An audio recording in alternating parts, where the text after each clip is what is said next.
Hello, Manan. How are you doing? Nice to meet you. How was Dev Connect? Wait. 1 second. I can't hear you.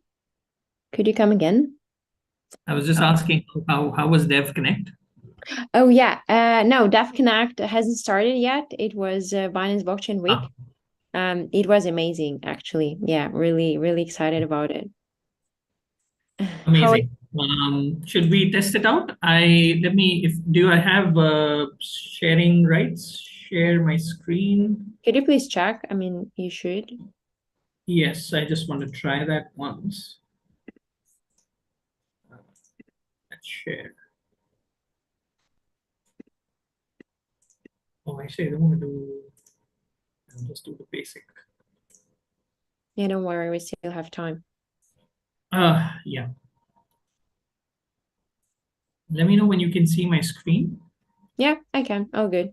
All good. So yeah, once I make an introduction, you can actually start sharing it. Yeah. I'm just gonna keep it like on this for now. Yeah. Now I can see your notes. Is it okay? Is it how it's supposed to be? You'll actually see the screen pop up. Just a sec. Just give it a second. I've put it into like a presentation, like a slideshow. So Mm-hmm. are you able to see the slideshow? Are you still able to see the notes? Well, now I can see like a black screen on the left, Perfect. and then And now, yeah, now I can see the slide, and then your notes as well oh, on the right. you're able to see the notes. Yeah, yeah.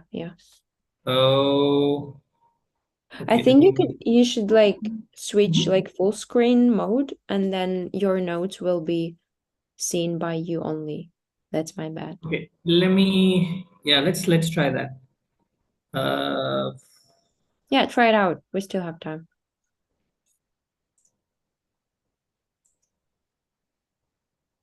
yeah. Can you see my screen? Yeah. And how about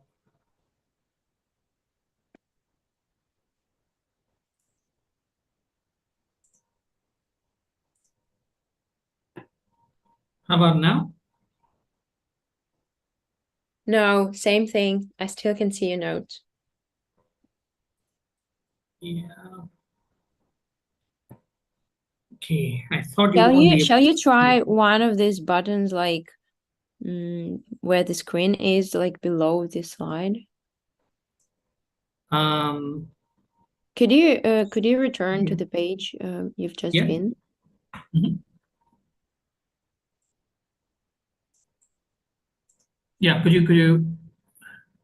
The thing is, I'm actually not able to see my own screen here, like in Zoom. So I'm just trying to figure out what is it that you're able to see and not see. No, now Yeah. I can see the slides. Just the slides. Now, how's it with the Now same notes? with the notes. Yeah. Could you Oh man. try pressing one of the buttons below the left slide, like probably I don't know the screen or no the ones above one of those. Yeah, none of those work. I'm gonna try it again. Just Yeah, you see, for show. example, where the search button is, and then all these squares, like probably one of this. So like the pen below the slide, and then like squares and the search. Yeah, yeah. What about no? Okay, let me just try this.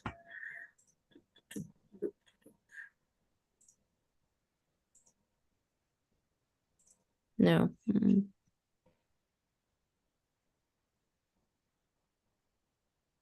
It's fine. Let me do this.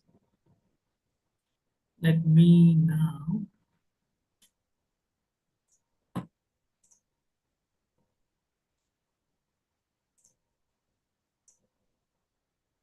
How's it now? Now it's good. Yeah, it finally works. I can see only the slides. Only the slides, right? So let me just roll through all the slides once. Mm-hmm. So just to make sure it's only the slides you see. Yeah? Yeah. Yeah, exactly. Yeah? Mm-hmm. Okay. I've made a few edits since yesterday, so Okay. just to kind of take in some thoughts from Jana, and Sure. there were a couple of things I wanted to add actually, so I kind of wanted to just see how it would feel. Yeah, so as long as you can only see slides, this is perfect. Yeah. Yeah, exactly. That's how it is. Okay, perfect. So Right. So now, yeah, I mean, we can start now. yes. So I would like to say hello to everyone who is watching us now in live stream. So welcome to this lecture. And today I'm joined by Manan Mehta, advisor to Web3 startups, having founded his own venture builder company, Scale Moment, and a Web3 GameFi venture, GoodGameNation. So Manan is here today to share a lot of expertise of his with our founders. And basically, the topic we will be discussing today is like super exciting and super relevant for any Web3 product or like even Web2 product. So, how to build a strong competitive advantage for your startup. So, Manan will be touching upon MOATs and GOATs, and he will expand on these interesting abbreviations further on. I just wanted to make a small introduction, a small input from my side, because just yesterday I came back from Binance Blockchain Week, and like what I saw there was this abundance of Web3 products in the same niches, in the same verticals, right? So like wallets, games, gaming tools, and so on and so forth. And so I was wondering like how exactly each of them differentiates themselves from the others. And like especially this issue is especially relevant in Web3 where everything is open source and you kind of need to build a really strong defensibility for your product. So, Manan, is it something that we will be discussing today in detail? Absolutely, Elena. Thank you so much for kind of setting this up. And I think you hit the nail on its head. That a lot of companies are trying to build, obviously, in the same space and trying to compete for that market share. And what's interesting is finding your own uniqueness, right? Like finding your own edge and advantage in the space. Having worked with founders for a long time, uh, definitely it's something that I equally feel that's missing in their thinking over time. But yes, you got that quite right. That's exactly Okay. what we will discuss. Oh, awesome. So before giving you the floor, I just wanted to mention once again, like we already mentioned it in the post, that like the person that will come up with the most interesting, the most provocative, like thought-provoking question, that I mean, guys, you should just post them below the video that you're watching in the comments under the LinkedIn post. We'll get a special prize from us and from Manan. That will be a one-to-one call, one-to-one consultation with Manan regarding your particular product. So listen carefully, catch all the important things that Manan will be mentioning, and just fire away with your interesting questions in the comments. That's all from my side, Manan. I'm passing you the floor. Yeah, please start when you're ready. Elena, thank you so much. Hi, everyone, and thank you for joining in from whatever part of the world you guys are joining in from. I know it's a Friday, and I'm sure you'd like to just take it easy for the rest of the day or evening, based on which part of the world you guys are in. While discussing this with the ex-founder team and Elena, of course, I just wanted to make sure that I have a very like a lighter title to the subject, and I wanted to keep it a little bit fun during the session, because it's not an easy subject to for founders to dive right in and grasp or come up with the right advantage. I think a lot of the Web3 founders currently in the space are trying to find relevancy. And obviously, in certain cases, you go up against incumbent Web2 companies, right, in the same space. So it's difficult to build, firstly, market share, and obviously a big kudos to every founder that is building right now in the Web3 space. I have also kind of spent some time as a founder of a project, and I know how difficult it can get when you're looking at every single aspect of the business, and attempting to build a killer product or a killer feature. So great, guys. So today, we're embarking on the subject of moats and goats. And we're not referring to the goat, the animal, but um, the greatest of all times, as we call them. So let's dive into understanding how to build a strong competitive advantage for your Web3 startup. Right. Before we do that, just a little bit about me, of course. Um, I'm Manan. I come from the TradFi space. I've spent time in private banking in Europe, investment banking in India, and kind of armed with that knowledge, I've been working with early stage startups for almost a decade now, 7 of which I've spent in blockchain. My focus was to kind of understand and help ventures build, grow, and of course scale. And that's kind of how we incorporated the name Scale Moment. The idea was to always identify um, the right opportunities that founders may not have the opportunity to kind of focus on and build. And that's kind of where I would like to come in as a venture builder and help them, literally as a co-builder, help them build stronger. Of course, if you can see some of these companies that I've been, an advisor to, and I currently also advise a couple of them. I was a co-founder at a web3 gamefi platform myself called GoodGameNation, where we essentially looked at building moats around student gamers in universities. So I'll touch upon that a little bit later, of course.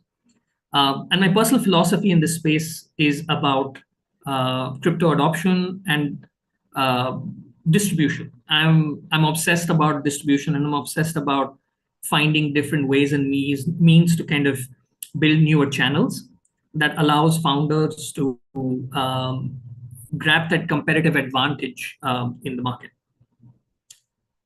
Here's our lineup for the day. This is kind of what the journey we'll be going through. We'll look at what are moats and goats. We'll try to understand what are different types of moats. We will look at building a moat. So essentially, we will be understanding the key factors behind building a moat.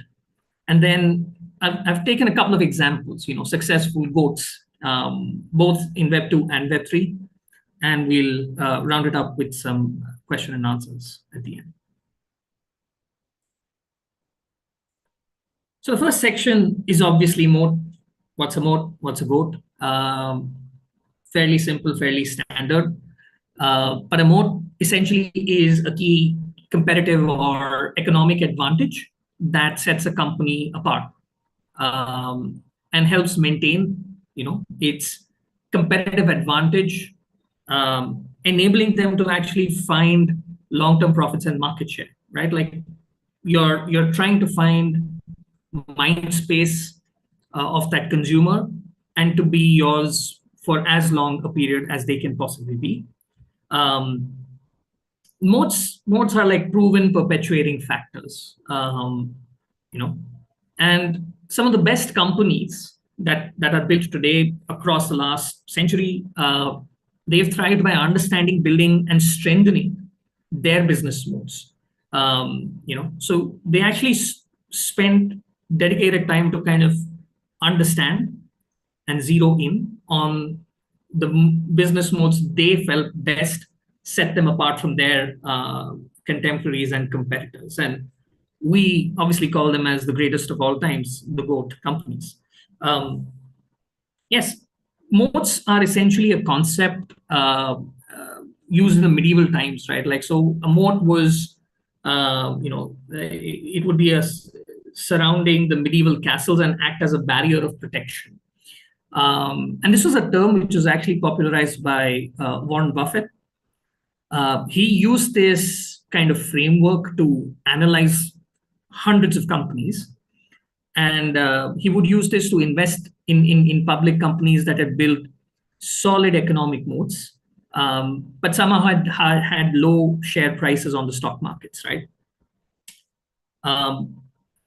Very interesting factor in the 20th century that we've seen that a lot of the biggest companies were built on modes of economies of scale, or government or regulatory advantage, right?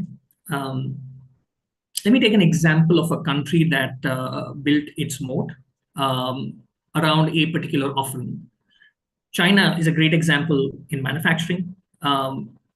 India, towards the second half of the century, became popular for software development, and Germany has always been known for engineering, right?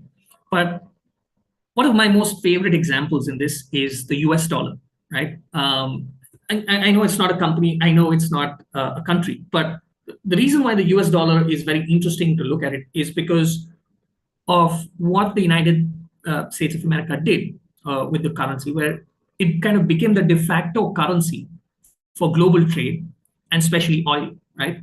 And so that was garnering and capturing, or what I would like to actually call resource captivity, as part of the building a moat segment.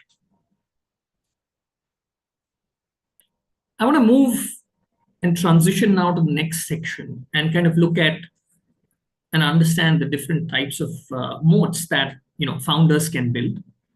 I would recommend you guys as Web3 founders to kind of think about which category applies to your company.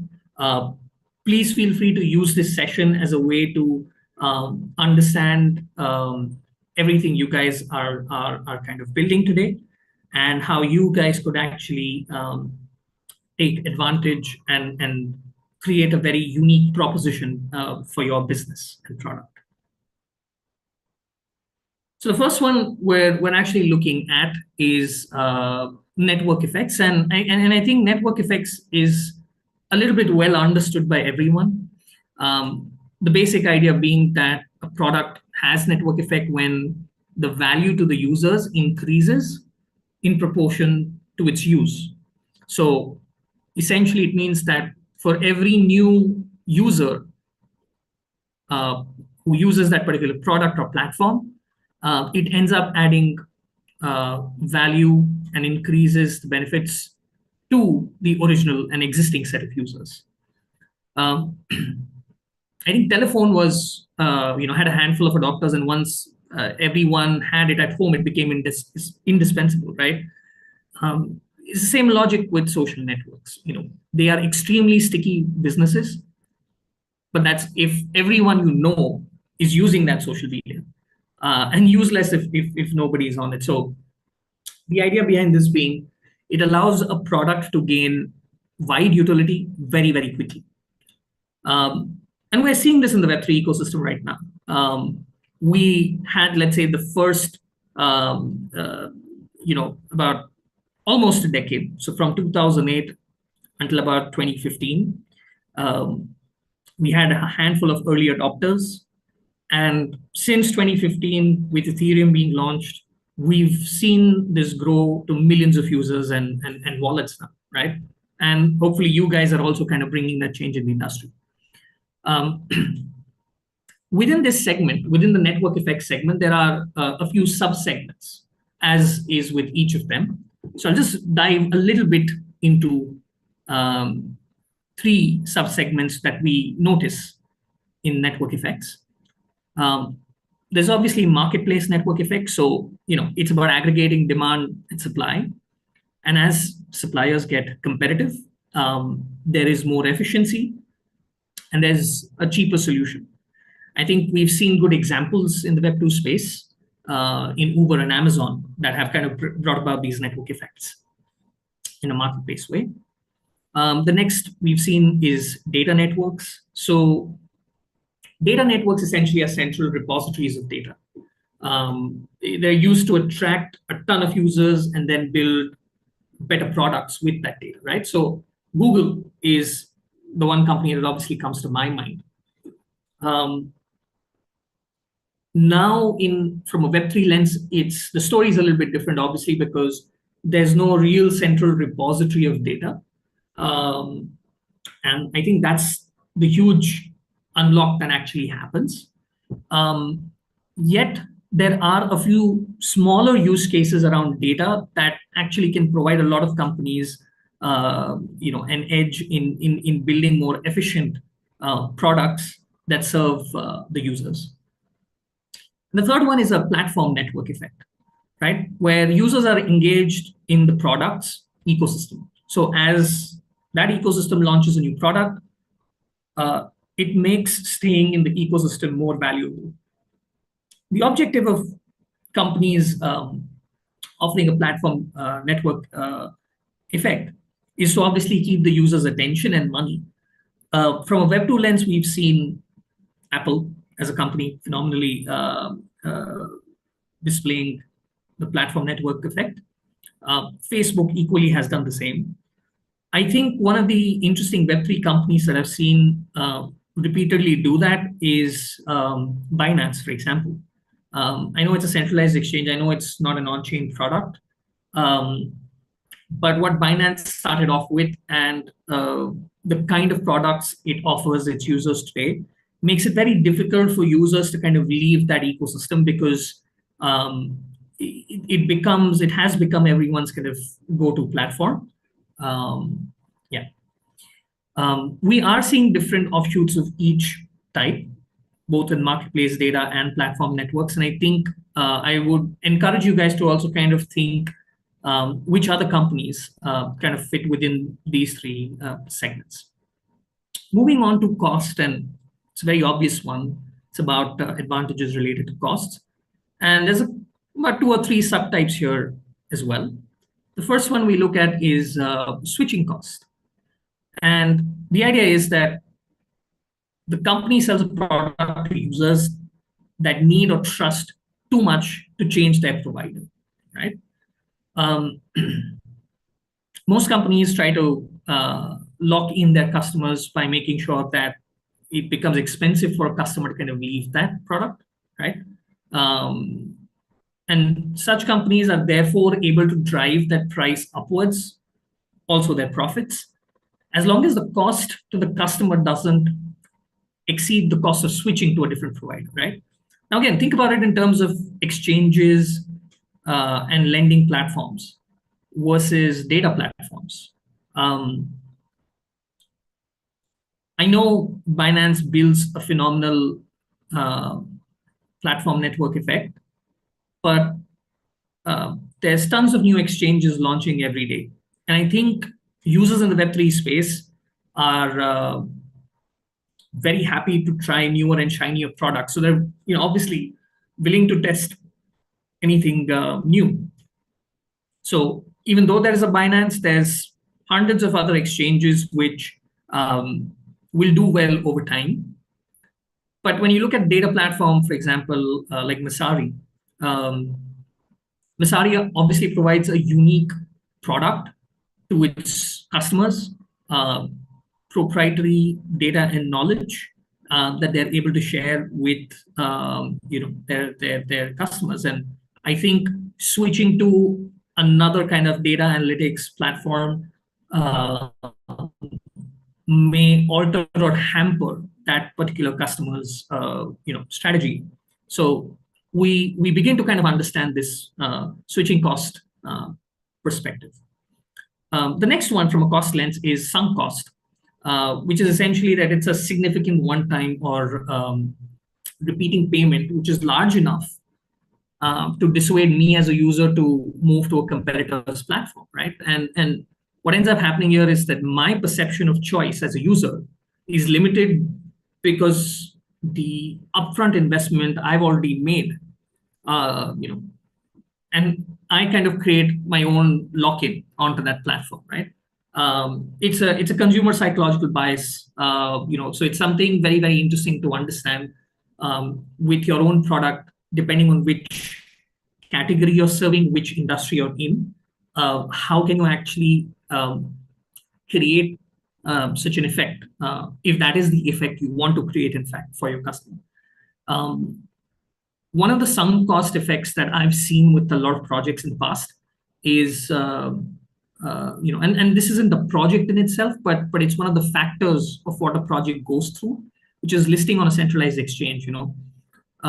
We've seen a lot of centralized exchanges in the bull markets kind of hike up the listing costs.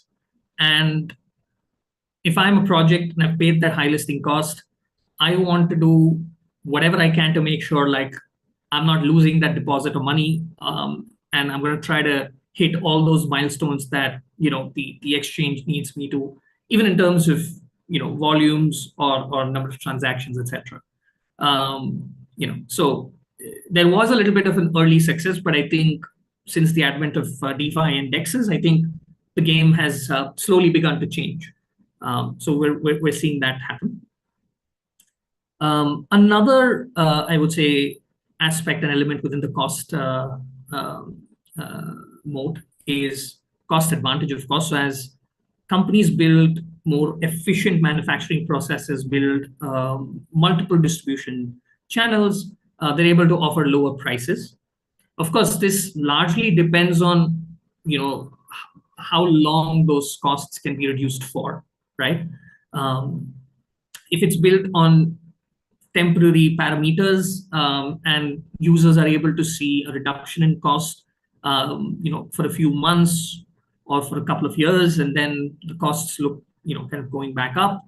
That isn't a cost advantage moat that you've actually built for your business. I think one of the prime examples to understand that is AWS, essentially, right? When they launched, they actually scaled cloud computing and brought down the overall cost to run an online business. And we're now seeing that go down further with decentralized Web3 cloud solutions and storage solutions. That's interesting. I think one way for you guys as founders is to also think in terms of partnerships that can help you open up cost advantage modes. Partnerships, I believe, if you're not building, you can't possibly building every single feature and within a product. And if by partnering up with other players in the space helps you offer a unique price advantage to your customers, then I would say that's a big win for your customer. And it means that they will likely stick on and continue doing business with you. Heading to the next one, cultural moat. It's essentially built around intangibles. And we have the two types, as I've mentioned here, brand-based and tradition-based. I think brand-based, when we are looking at brand-based cultural moats, we're referring to the unique value proposition, the culture, and the messaging around that product or company. The brand value is extremely strong, recognizable. They are charging a premium for their product, and they often see repeat purchases, right? I think the pricing power advantage comes from the fact that users are buying based on something just beyond price, and that's largely the intangible we're referring to. I would say this is very powerful for companies selling a commodity, right? Companies that have actually been built on cultural moats have essentially changed relationships between the user and the commodity. And they've actually made it more stronger and special. To take a couple of examples, we've seen Starbucks and Coca-Cola do that. Your relationship with coffee has changed. Your relationship of a drink with your meal has changed. In the Web3 space, I would say when you look at NFT collections, there are obviously more cultural aspects, and BAYC and Pudgy Penguins have kind of done that for the industry. If you as a business are looking out at building your own or launching your own collection, I would say think about building a moat around the cultural aspect, and how could you eventually enable your your users, your customers to find a way to relate to your commodity here, in this case being the NFT itself. The other one is tradition based, I would say, and this is when products kind of just embed themselves in culture, right? So it may not necessarily have a primary supplier, and some are built on patterns, but traditionally from a regular world Web2 lens, it's more about it being produced by a single company, because it's kind of no longer going to be in supply for too long. In some cases, it might be in supply for long, but only that one company manufactures it. We're kind of yet to see that in Web3, but I'd like to think and believe that there is an example here to understand this better, and I think that's Bitcoin, in a way. If you actually begin to see, and because we're right at the beginning um, uh, parts of that virtuous cycle, 50 years down the line, we're probably going to look back and say, look at how Bitcoin was embedded into, the treasury of Web2 giants, right? Like MicroStrategy has showed that Bitcoin, outside of everything else in the Web3 and crypto space, matters a lot. Um, and I guess with the ETFs, we're going to see that very, very soon. So it is something from our financial cultural aspect that we will see in our financial traditions. We'll see things like this happen over time. And coming to the final one, which is resource-based moats. We're largely looking at three subtypes, right? And a resource-based moat is created by leveraging internal expertise, patterns, legal protections. Yeah. So the first subtype we see here is intellectual property. Essentially, where competitors can't use structurally or replicate that product or the algorithm or the intangible that you've built. It's very difficult to see that in Web3. It's going to be even rare because Web3 is open source, composable, and decentralization is at the core philosophy. Another important thing to kind of understand is, from an IP lens, at least from a Web3 lens for IP at least, there can be certain kinds of IPs that companies build, but that'll be very rare and very, very few. For a large part, we will see people building standards and making them publicly available goods. The next subtype within resource we see is knowledge. I think the idea of concentrating valuable expertise in the company, and it's not the most durable because it can be easily transferred, it can be lost due to brain drain. It's no longer proprietary. It had its mode once upon a time in the Web2 world. I don't see that happening too much in Web3. But yes, I think founding teams, especially that have their own expertise and are able to actually come together to build a superior product or a superior experience for their customers, I think they will eventually be winners in the long run. So yeah. And the last one under resources, regulatory. So it's protection through legal channels. In certain cases, it involves lobbying as well. I think a regulatory kind of resource moat is defendable because maybe not everyone can have it, right? Like in the case of licensing, right? Like not everyone, let's say, gets a VARA license in the UAE or a money remitter license in the USA if you're a payments business. So, that's something to think about, again, based on the industry you're in, the kind of product you're operating, that if you would like to be extremely compliant, work alongside the regulators and actually build that as a long-term moat for your business and product. Moving to the next section, actually, we look at a number of, let's imagine a number of factors to consider when you are building a moat for your company. I think moats need to be rooted in certain quantifiable advantages, which you can understand that over a period of time, of course, but they also need to persist over time, right? So you, as a founder, may not necessarily have a moat on day one of your business. If you do have a moat, it may not necessarily be very, very strong. It could be actually very weak. But you have to find your trajectory, right? Like you have to find your path to building a moat and understanding how you could build that competitive edge over time. I think there are several factors to consider when building a moat. I would obviously say look at the industry you're in, your product type, the region or market you're built in.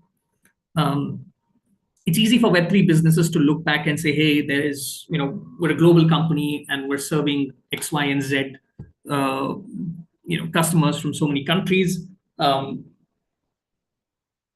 Sometimes there is a possibility to kind of build that competitive edge within your own region or your own country. A case in point is when we were building GoodGameNation, we were working with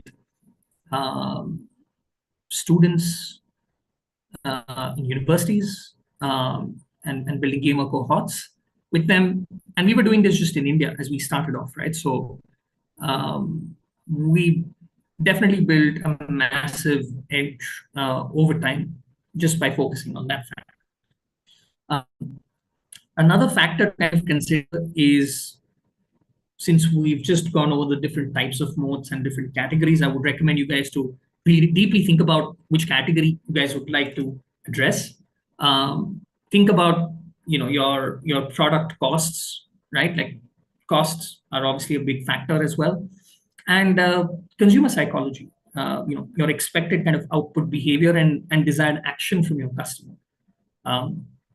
I think largely for me, one of the most important factors in building a moat is durability, right? And that's what we meant by the need to persist over a longer time, especially if it gets stronger, right? Like, and durability in its very basic sense means the ability to kind of withstand pressure or damage, right? There are three key factors durability itself, can be based or built around, right? The first sub factor is user acquisition. So the idea is that the cost to acquire users or suppliers must decrease with scale, right? And effectively, it automatically makes me look at, hey, what are the distribution channels am I, identifying and that I can use to build and acquire more users, more suppliers, and then how does that allow me to therefore reduce the cost? One of the things that we at Scale Moment have been extremely excellent at doing is our obsession about distribution channels. And we're always trying to identify a mix of Web2 and Web3 distribution channels, right? And we typically look at some partnerships as a great means of achieving those specific goals. But at the end of the day, it's about driving value upwards, right, to the network or to the core product that you have. And a simple way to look at it would be value accrual, right? Like, and the larger question most of your founders must have had from VCs, for example, is where's the value accruing? Is it accruing in your token or is it accruing in your equity? So that'll make all the difference in the world. And that'll also help you understand how to build durability from a business model lens as well to find value accrual in the right path. The next sub factor for durability we look at is switching costs. We've covered that once, but just to go over it again, it's about making it expensive to switch.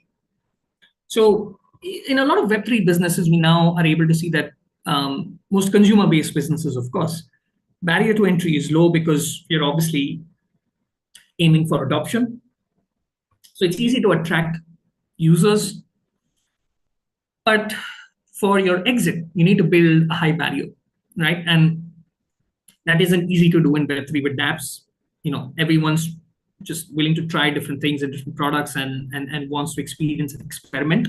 A good way for dApps that are building, because you can't build durability based on switching costs, you could look at combining it with a couple of other modes, such as culture and identity, right? Because when a consumer starts identifying with you and your brand and your product, essentially that itself will not make them want to switch their providers. And over time, you will see that trust is being built with you. So a good example I'll take is a layer one, for example, right? Like with low transaction costs and low latency, it will attract a lot of builders. These builders will then deposit significant resources on chain, right? At the sub level, which is essentially what I mentioned about dApps, which is what these builders are building, the scarcity needs to be driven, right? And so the dApps are the commodities for networks, right? For blockchains. And so that needs to be boosted in a way. So hence the barriers to entry go down. Equally, the barriers to exit are also built down. So kind of think about how do you want to build that advantage for yourself. And the last one we come to is flywheel. I think this is a term pretty much everyone has heard. It's about, as the product gets stickier, you're obviously seeing greater engagement. We've obviously, for folks that are building tokens, there could be a question you might have heard from VCs or advisors or other builders around, what's your token flywheel look like, right? And I think that's exactly what it is. It's about how does the token also over time become stickier within your engagement cycle.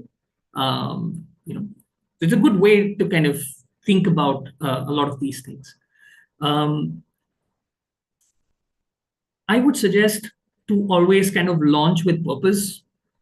And if you're launching to disrupt, then do it with absolute belief, because unless your project has nothing unique or revolutionary to offer, it may not be able to leave its mark, right? Like as Elena mentioned, that she just saw a ton of projects, but sometimes they look very similar to each other, right? So think about what is that uniqueness about your project or unique value that you're bringing about for the community. Definitely first mover is a big advantage, at least in Web3. It may not be in the Web2 world now, but in the Web3 ecosystem, 100%. A lot of the initial GOATs in the Web3 community have come because of experienced founders understanding how to build better, and because they were very early, they've been able to build stronger and more sustainable businesses, right? Coinbase is a good example of that.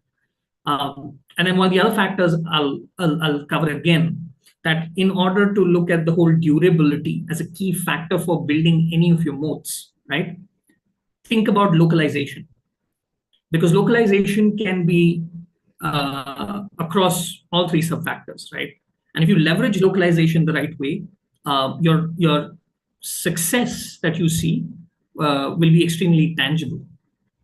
So I think durability is the key. The longer you're able to extend your moat, the longer the advantage you hold. Moving on to the next section, guys, and we'll analyze a couple of successful GOATs. If you could just give me a second.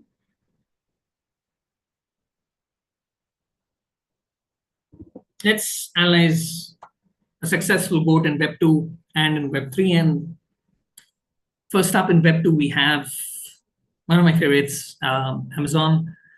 We see network effects, we see cost, we see cultural, three big moats. And from a durability lens, it has everything. It has user acquisition, flywheel, and switching costs.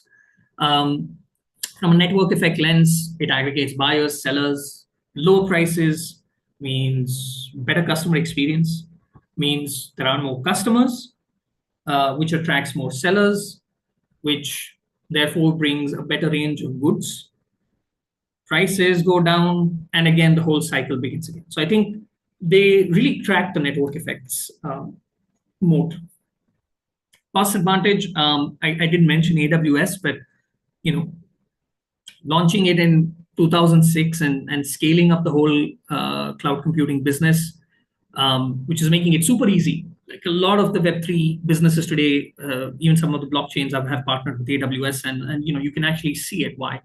So it's the second largest generator of revenue for Amazon today. And but obviously, as I said, like there's a few different competitors in the space, and we're definitely going to see like them being challenged from a Web3 lens, of course.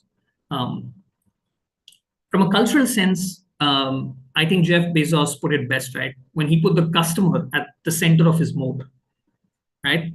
And then they built their customer loyalty program called Prime.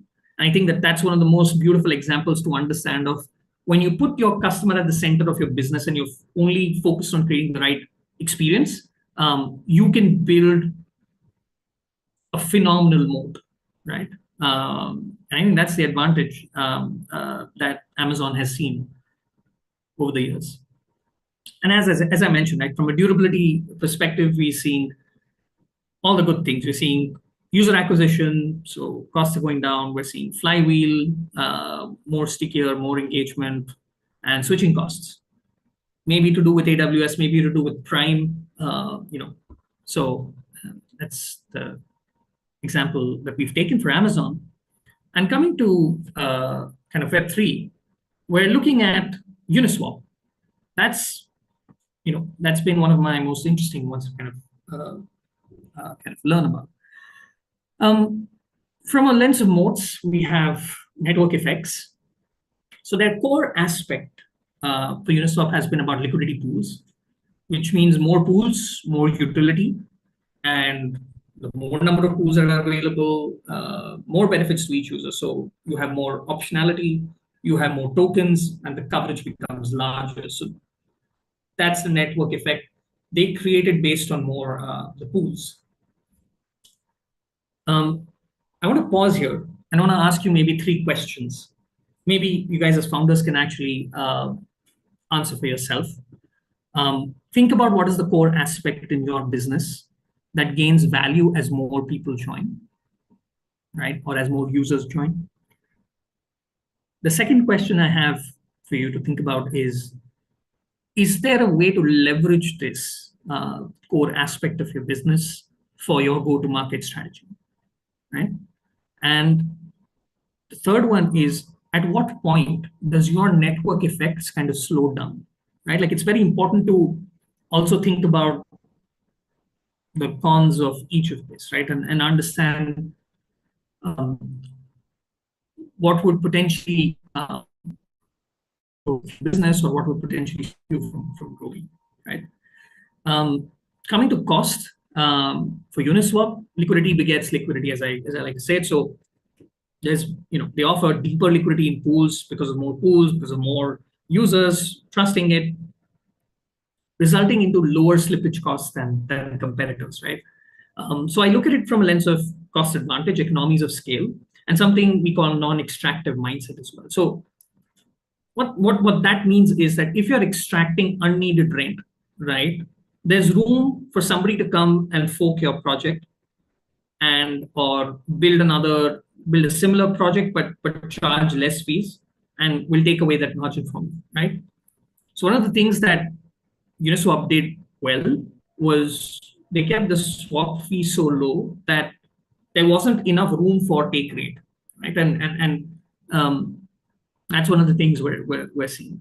So again, I'll pause you guys and ask you a couple of questions. So as a business, consider what are the economies of scale you can offer, and what's the lowest extractive fee you can set to kind of maintain your business, but also prevent folks or competitors to come in easily and disrupt your business or disrupt the segment. And the cultural aspect of what Uniswap did, even though hundreds of DEXs have now forked the Uniswap contract and it's been forked, it's been vampire attacked, it doesn't matter. I think it's still one of the most trusted brands out there. More tokens get swapped on it than any other competitor, right? So the ecosystem kind of trusts the team. They know the team is OG, and the team has actually built that trust over time with the community, right? So good questions to ask yourself here in this case from cultural lens is also, will your brand be recognized with your product, right? And with your project? Like that's extremely important to understand. There's a big difference between your brand and your project, right? Um, BAYC has now become a brand, right? Like if you think about it in that sense, the apes is the product, the commodity, the NFT. Right? The second question I would say is, are you building a project where trust matters? The answer to that is almost virtually yes, but good things to think about how you can build that trust over time with the team and the community. And from a durability lens, it definitely has the flywheel effect. So stickier, more engagement. And that's it from my side. Thank you so much. Thank you so much for your time, guys. And let's go into some questions now. I hope this has been extremely helpful and useful, and happy to take questions. Thank you very much, Manan. It was indeed, absolutely. Me personally, it was super interesting to listen to your lecture. I have a couple of questions from my side, and then I think, yeah, we still have time to go through the ones on LinkedIn. So basically, do you agree that switching costs is probably the mode that should be like the least used in the Web3 space? Because, for example, if we take the case of decentralized social media, now the narrative is that the user will be able to kind of hold all the assets, meaning like the content and the audience, right? So his or her followers in one single place in the form of an NFT or whatever, and then just take it and bring it to any other platforms they are willing to use. So do I understand correctly that probably like in this particular niche, switching costs is just something that we are, on the contrary, trying to like eliminate at all? I would say that switching costs can be played around with. I believe I took the example of a data platform like Masari, right? If you are providing the highest possible value, if you're providing uh, like a unique access to something, maybe that's proprietary to you. Maybe, as I said, like if you put together a couple of other modes to it, maybe culture, maybe identity, maybe you add knowledge, it can become extremely powerful. For something, as I said, and also analyze the industry you're in. Think about how your competitors are playing out. If you look at what's happening right now with Twitter and X, really, the plan is to, let's say, charge $1 a month, to every user on the platform. From a social sense, sure, most of them may not pay because we're so used to the whole freemium effect with social media, right? But you will still find a dedicated bunch of users. I think WhatsApp did it very early on, where they charged $1 a year, and when they sold the company for 13 billion or so to Facebook, they had they were a team of what, 20 odd folks. So that was mind blowing, right? Like, so it really depends the industry you're in, who you're catering to, and but I'll give an example. If an incumbent, if a Web2 company comes into the same domain, has decided to go into Web3 and is going to start competing with you, right? We've seen this in the Web2 world, in the Web2 space, where because they have more money and because their ability to spend is a lot more, right? They might be able to have a much larger market share than you could actually imagine over time, right? It isn't true. It isn't necessary that it will happen this way. We've seen Web2 brands fail in Web3. And I think that those have been important lessons to understand that it's not, your credibility from the Web2 world doesn't necessarily carry on into the Web3 ecosystem, because Web3 users are of a different nature, they're of a different breed. What they're looking for is something unique. So switching costs has to be looked at it in context of your product and industry. So, Okay, absolutely, yeah. Right. So Manan, I have two questions basically that I'm gonna send to the chat right now. That's from Sure. LinkedIn. I haven't checked YouTube yet. Can you see the questions now in the chat? Not yet, but if you could just give me a second. Yes, I see the first question. If you were a half-live, self-custodial, live custodial is what makes us different, and we can't test without funding. How would you go about showing product market fit to VCs who even at the seed stage are asking for numbers because the product is live? Well, yes, I think that's a good question because that's the challenge. It's a chicken and egg, right? I think a lot because of what has happened over time since 2021, when the Web3 market was just flooded with money. And now I think most funds haven't been able to show necessarily the returns that they wanted to. Um, every founder is tasked with showing traction, right? And this actually isn't anything new. This is actually how it used to work. Where VCs would ask you for numbers. They wanted to see, early revenue numbers, maybe some traction. So it is a tough it's a tough way to kind of sell something to VCs right now. But let's try to do the best here with your question, right? Your self custody is live, right? And custodial is what makes you different. And we can't test without funding, right? What I would do, I'll break this down into two parts, right?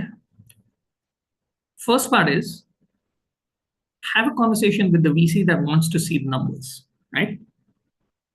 And agree on a set of milestones that you need to achieve uh, in a defined duration of time or not, whatever you think is best, right? Then kind of work your way backwards. And then you have so you know the end goal you need to hit. Let's say you need to show 100 users, right? You're a wallet. So I'm assuming you're a wallet, but your self custody, so essentially non custodial sense is life. I would look at finding multiple distribution channels around this. And I would say, I would think about different use cases. I would think about partnerships as a way to actually test my hypothesis out, right? So you could actually offer your product for free for the first 5 clients, right? And it doesn't matter how big or small the clients are, because the minute you go and acquire 5 smaller customers by completely offering it for free, right? That will allow you to uh, uh, get, let's say, 1 paid client or 2 paid clients. I also understand that you can't test without funding.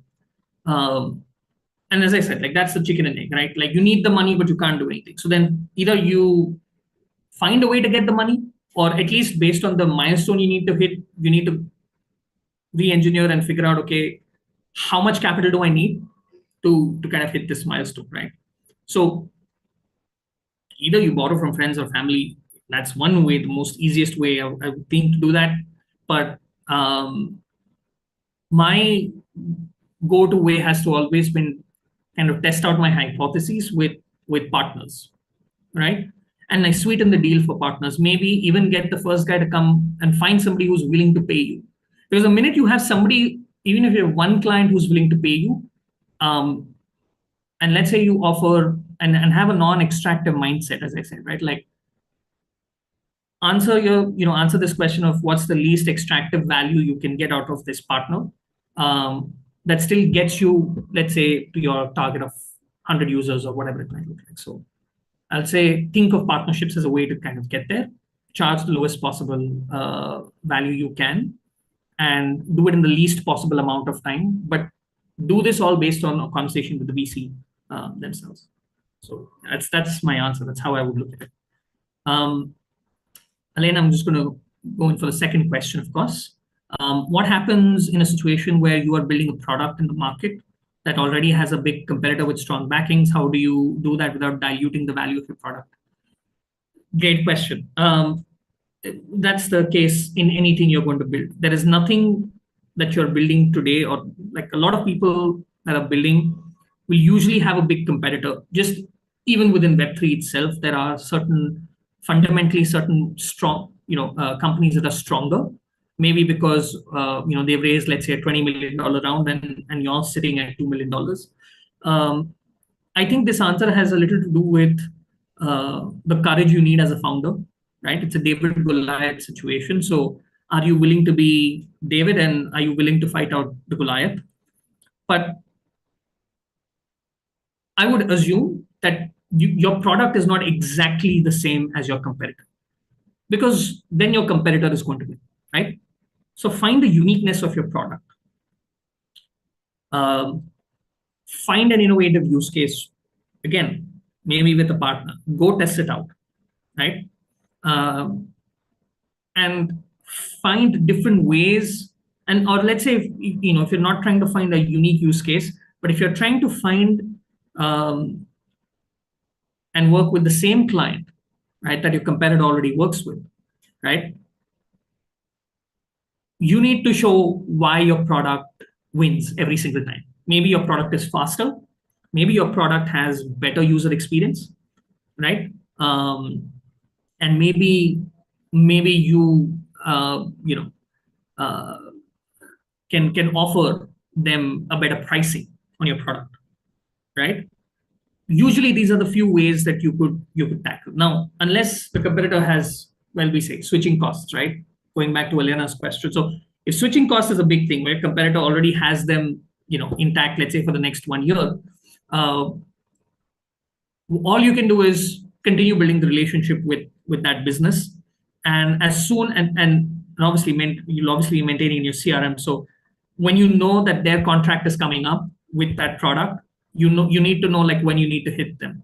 If your product is going to take, let's say, 2 months for them to change their mind and move to you, then you need to show and hit them maybe 3 months in advance and do that, right? Like, so a little bit of it is strategy, a little bit of is courage as a founder and as a team to fight against the big competitor, and a little bit has to do with being smart and unique and ingenious about finding different distribution channels, right? I think that's what you could do. So yeah, that's my answer.